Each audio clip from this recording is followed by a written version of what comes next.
Hey everybody, it's me, Carlo, and in this video, we're going to take a look at using Smart Reverb by Sonible on snare drum. Now, I love reverbs, and if you've never used Smart Reverb before, or any of the other smart products from Sonible, like Smart Comp and Smart EQ2, you'll know that they have the ability to listen to your source material and create a custom settings for you that you can further customize if you want.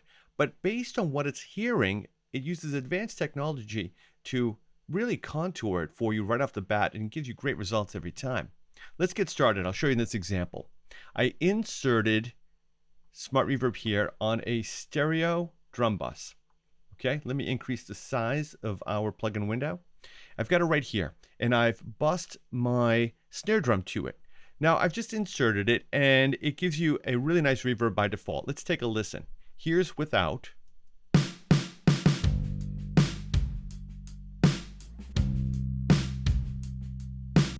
And here's with the default reverb on.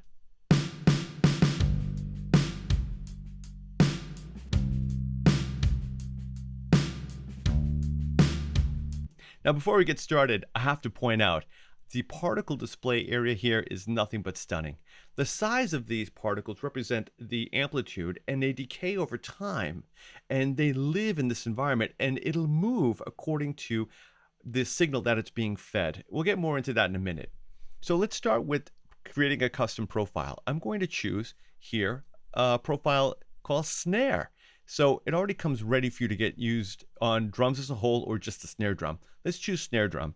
Now all you got to do is play some audio and trigger this button for it to listen to it.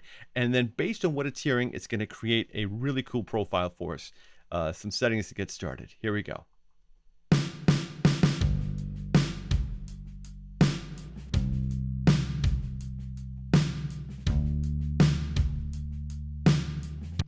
That did not take long, and I like it. It's got some punch to it now. Here's before. And here's using the snare profile. Now, it's not going to use the same, it's not going to create the same profile for every snare generically. It's actually listening to my snare and then intelligently creating something just for us in this scenario. Really groundbreaking. Here's what we got.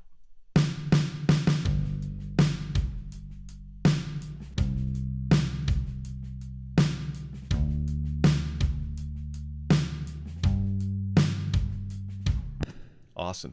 Now, if you want to start customizing and contouring this, we could always start right here with the XY pad. Let's say you want a more natural sounding reverb, something that'll simulate a real room tone. Well, you can blend between these four environments: a rich, luscious environment, a more digital, artificial one, or a more closer and intimate one. I'm going to keep this somewhere right about, let's go somewhere between rich and natural sounding. Now, as I do this, you can see how the particle display parameters and the global ones are conforming accordingly just based on where I put this tab in the XY pad. Now, what we're looking at here in the particle display is the ability to change the decay time relative to frequency. Here we've got 20 hertz, 200, 2K, and 20K. So I can take the time of the decay over these bands and say, yeah, I want to bring this back and really lengthen it out over. So I'm creating slopes over time. And it's just a lot of fun to use, but of course the best way is to find out for yourself. So that's how the particle display works. Let's take a listen. Now, before I do that, you can adjust the reverb time, and as I do that, you'll see more particles populate the particle display area. Plus, it also conforms here 3 seconds to 3 seconds. All right, and then we have the ability to adjust the width. If you're in stereo, this will be active. I can go 100% wide or more narrow. Let's go 100%. Color is going to change the timbre of the reverb over time. This, if you raise it, it'll give you more brighter sounding reverb. If you lower it, it'll be more darker sounding. Okay? Let's set that one to 0 by double clicking on it. And clarity, this is going to increase the transparency of the reverb so it doesn't conflict with the original signal source. If I want it to really, say I really love the sound of that snare drum, and I want to enhance, I want to preserve more of that, then you can adjust the clarity to taste. Let's see where we're going so far with this.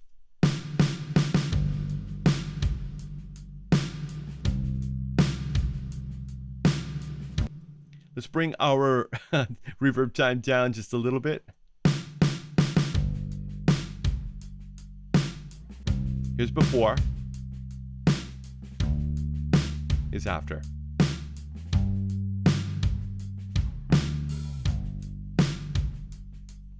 Let's go to a more digital sounding reverb.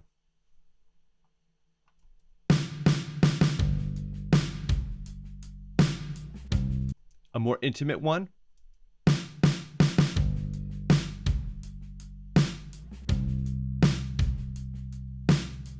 I like that. And a more natural sounding one.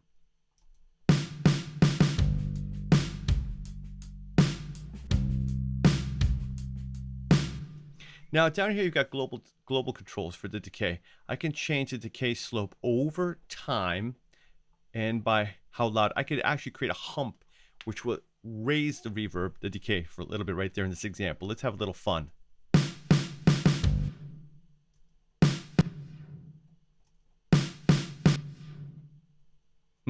Some special effects there. The spread, how wide it's going to go over time. Here I can say, yeah, for this long, keep it narrow, and then really, really lengthening it out on this section. And the density, you can control the density globally. And as I do that, you can again see how the particle display readout above is conforming. Now, if you want to save your settings and do some A/Bing, just choose copy here and choose B. And now we could choose universal, for example. And let's profile this. And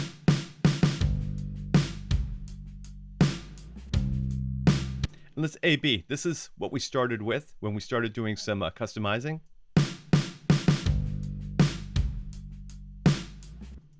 And B.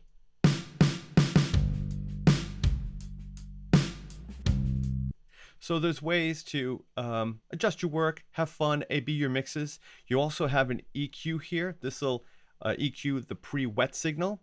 So if I wanted to adjust this, I can choose maybe a shelf. And like that, let's take a listen.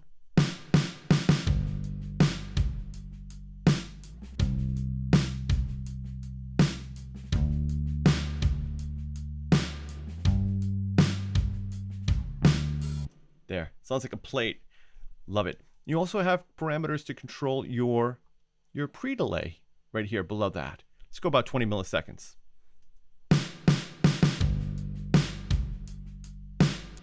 Your dry mix and your wet. Plus you got this option to freeze the reverb, hold it in place for special effects, and an infinite reverb tail. I'll do that right now just for fun. Ready?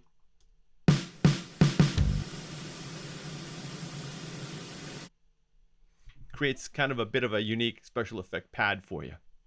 So as you can see, it is really a unique reverb. It allows you to get quickly up and running here with its profiles.